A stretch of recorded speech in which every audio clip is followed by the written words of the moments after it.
Bismillahirrahmanirrahim. Allahu la ilaha illa huwal hayyul qayyum.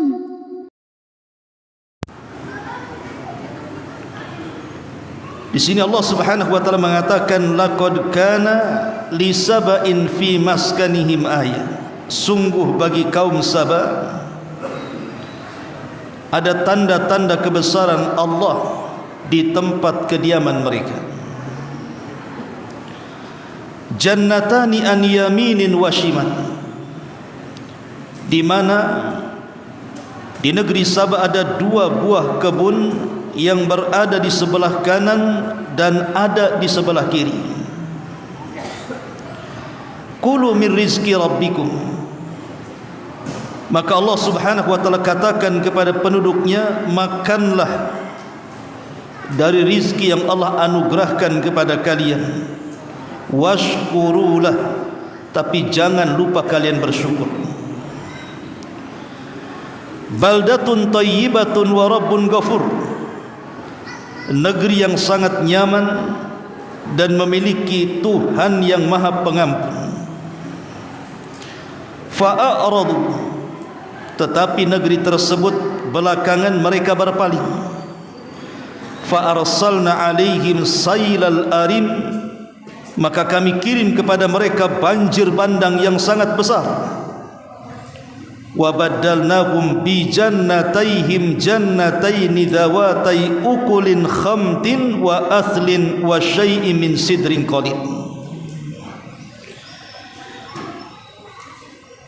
Dan kami ganti kedua buah kebun mereka dengan dua kebun yang ditumbuhi pohon-pohon yang berbuah pahit, pohon-pohon asal dan sedikit daripada pohon bidara. Dzalika jazainahum bima kafaru, demikianlah kami beri balasan kepada mereka karena kekafiran mereka. Wa hal nujazi illal kafur, dan kami tidak mungkin menjatuhkan azab melainkan hanya kepada orang-orang kafir.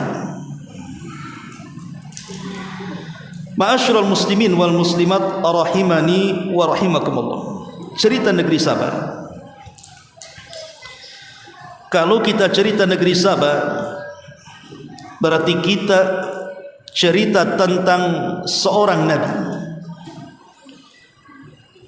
Nabiullah Sulaiman alaihi salatu wassalam, dan seorang ratu yang bernama Balqis.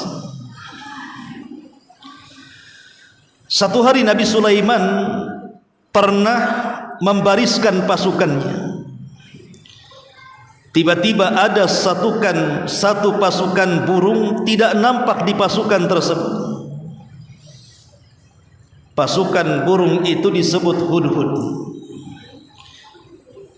Maka setelah kemudian Nabi Sulaiman marah, kemudian mengancam, lau adzibannahu adzaban syadida aw la adzbahannahu aw la ya'tiyanni bi sultanin mubin. Kalau si hudhud itu tidak nampak di mataku sekarang, kupastikan aku akan hukum dia dengan sangat berat, atau kusembelih dia, kecuali kalau dia mendatangkan kepadaku satu bukti yang bisa menjelaskan alasan ketidakhadirannya.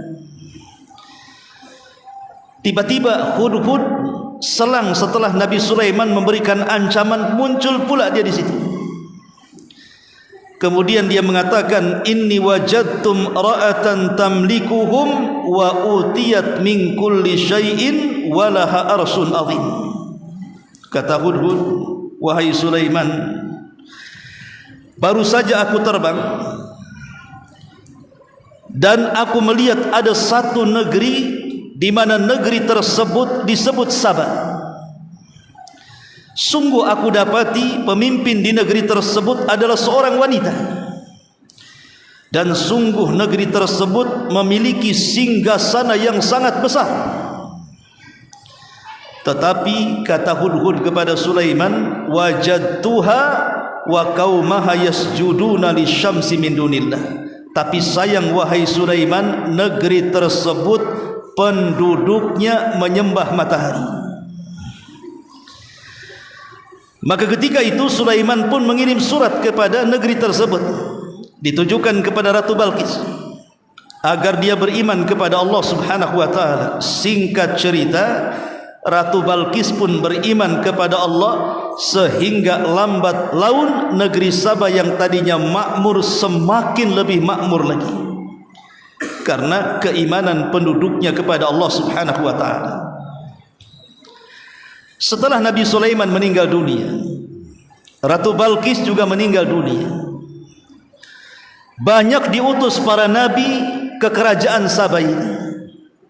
Menurut ahli tafsir, ada yang mengatakan 12 nabi, ada juga yang mengatakan 17 nabi. Dan ini sebuah nikmat dari Allah Subhanahu wa taala, di mana setiap nabi meninggal maka diutus nabi yang berikutnya, dan begitulah Bani Israel diberikan kenikmatan oleh Allah Subhanahu wa taala sampai pada waktunya.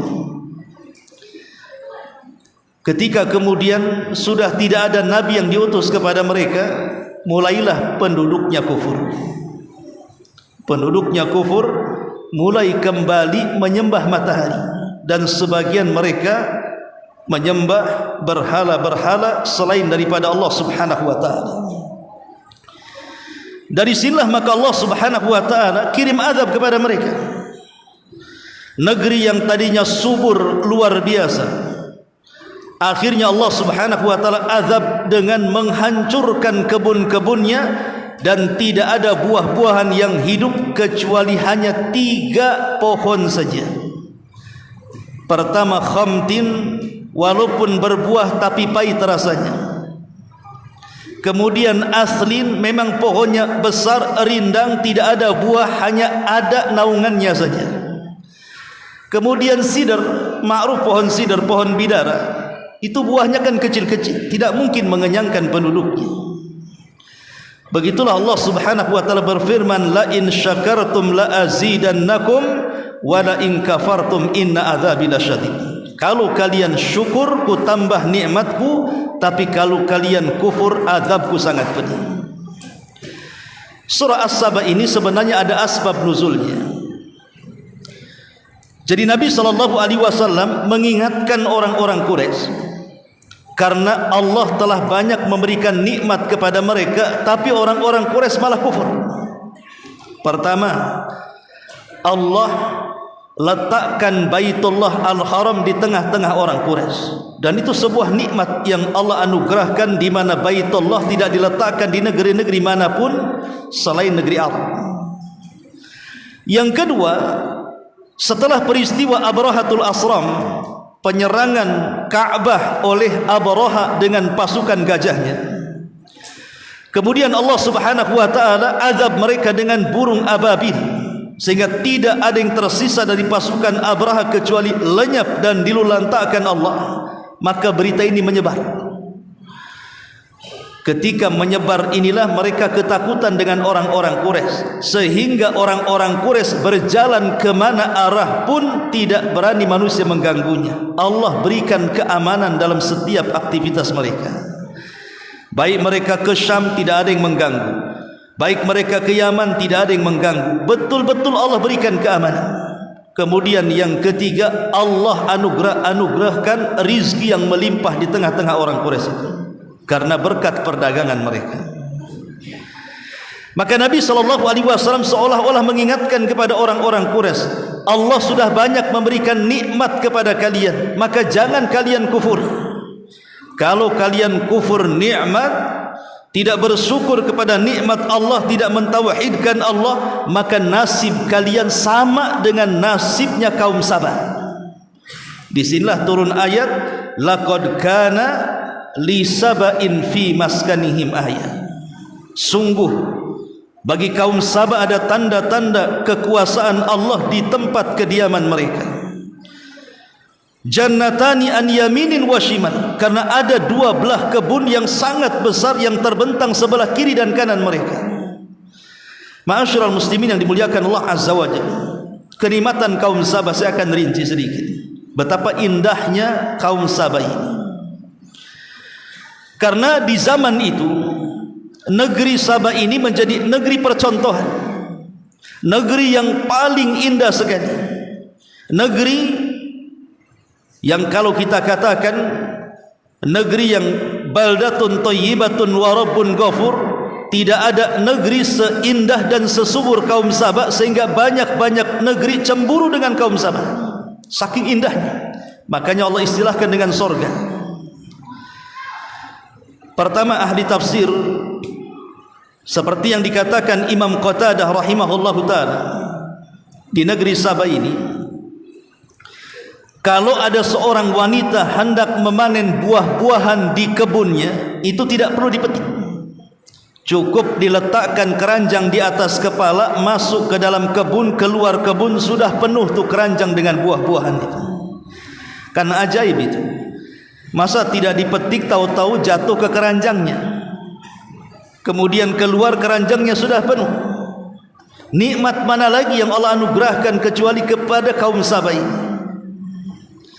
Yang kedua, di mana negeri Sabah ini tidak pernah kekurangan air, karena dia punya irigasi besar yang berada di Ma'rib, seolah-olah air itu mengalir setiap hari tanpa kekurangan sama sekali.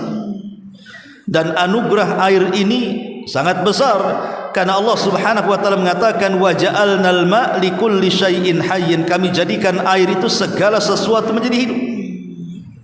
Yang ketiga, cuaca yang baik.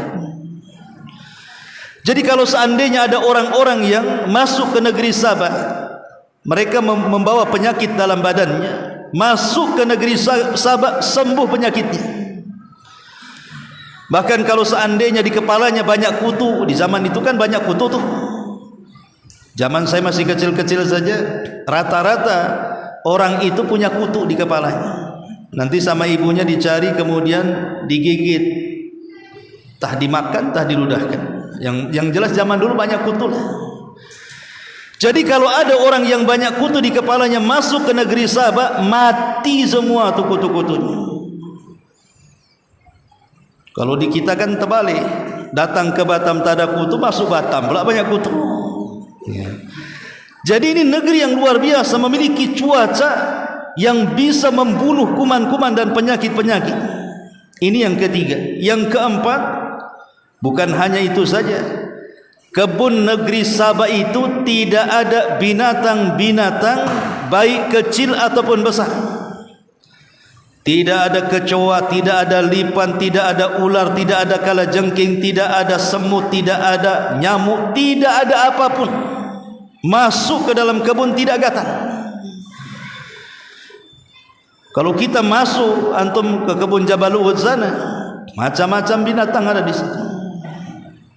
Keluar diam saja, masuk diam saja, keluar dari kebun garu-garu. Itu di negeri kita. Di negeri Sabah, subhanallah, tidak ada binatang kecil ataupun besar. Kemudian yang kelima, nikmat yang Allah Subhanahu wa taala anugerahkan kepada mereka, Allah utus banyak utusan. Banyak sekali utusan. Tadi saya katakan ada 12, ada sampai 17. Begitulah Bani Israel, Allah Subhanahu wa taala berikan utusan. Dan lebih daripada itu Allah gambarkan baldatun thayyibatun wa rabbun ghafur. Negeri yang dikatakan baldatun thayyibatun, atau istilah kita ini gemah rifah loh jinawi toto tentrem kartara harjo, atau itu istilahnya gitu ya. Seingat saya itu kalau menggambarkan sebuah negeri itu ya begitu orang negeri kita itu, saking indahnya gitu ya. Baldatun thayyibah, negeri yang indah. Wa rabbun ghafur, Rabb maha pengampun, karena memang penduduknya mentauhidkan Allah Subhanahu wa taala. Coba negeri mana lagi? Sampai-sampai ahli tafsir menyebutkan 8 poin tentang negeri ini. Pertama, ketika Allah Subhanahu wa taala mengatakan baldatun thayyibatun wa rabbun ghafur, itu satu, baldatun thayyibatun wa rabbun ghafur menjadi kalimat yang menggambarkan betapa subur dan makmurnya negeri Sabah. Yang kedua, negeri yang selaras antara kebaikan alam dan kebaikan perilaku penduduknya. Jadi alamnya menghasilkan, penduduknya juga ramah-ramah. Yang ketiga, negeri yang subur makmur, tetapi penduduknya tidak lupa bersyukur kepada Allah Subhanahu wa taala. Makanya semakin hari nikmat semakin luas. Kemudian yang keempat, negeri yang seimbang antara kebaikan jasmani ataupun rohani penduduknya. Kemudian yang kelima, negeri yang aman, tidak punya musuh, tidak ada perkelahian di dalamnya, baik musuh dari dalam ataupun musuh dari luar. Dan yang keenam, negeri yang maju dalam ilmu agama maupun ilmu dunia. Dan yang nomor 7, negeri dengan penguasa yang adil, soleh, serta penduduknya dihormati negeri-negeri yang lainnya. Dan yang terakhir, negeri yang di dalamnya terjalin hubungan harmonis antara pemimpin dan masyarakatnya. Itulah gambaran negeri Saba. Saking indahnya negeri ini sampai dijadikan nama satu surat dalam Al-Quran, Suratul Saba. Lalu apa dan siapa Saba ini? Ma'asyiral muslimin yang dimuliakan Allah Subhanahu wa taala.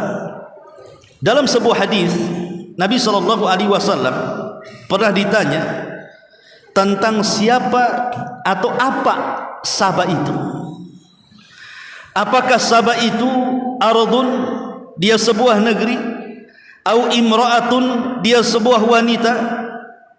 Maka Rasul mengatakan Saba itu laisa bi ardin wala imra'atin. Dia bukan negeri, bukan juga nama wanita. Walakinnahu rajulun, tapi Saba itu nama seorang raja. Wulida asyratun minal arabi, di mana dia memiliki 10 anak keturunan Arab. Kemudian dari anaknya ini yang 6 tinggal di Yaman, yang kemudian akan menjadi kabilah-kabilah negeri Yaman, dan yang 4 tinggal di Syam. Jadi dahulu ada seorang laki-laki, ada yang mengatakan namanya Amir, ada yang mengatakan namanya Abdu Syamsi. Itulah raja yang menguasai Son'a Yaman. Satu hari raja ini melihat ada air yang melimpah di daerah Ma'rib. Kebetulan saya pernah belajar di Ma'rib. Jadi Ma'rib itu oleh sang raja dibuat irigasi, bendungan besar dengan dipancangkan kayu-kayu besar, sehingga dari bendungan inilah keluar irigasi yang kemudian mengairi seluruh kebun-kebun di negeri Sabah. Lah karena kemajuan pesat Ma'rib di kala itu, akhirnya Ma'rib dijadikan ibu kota.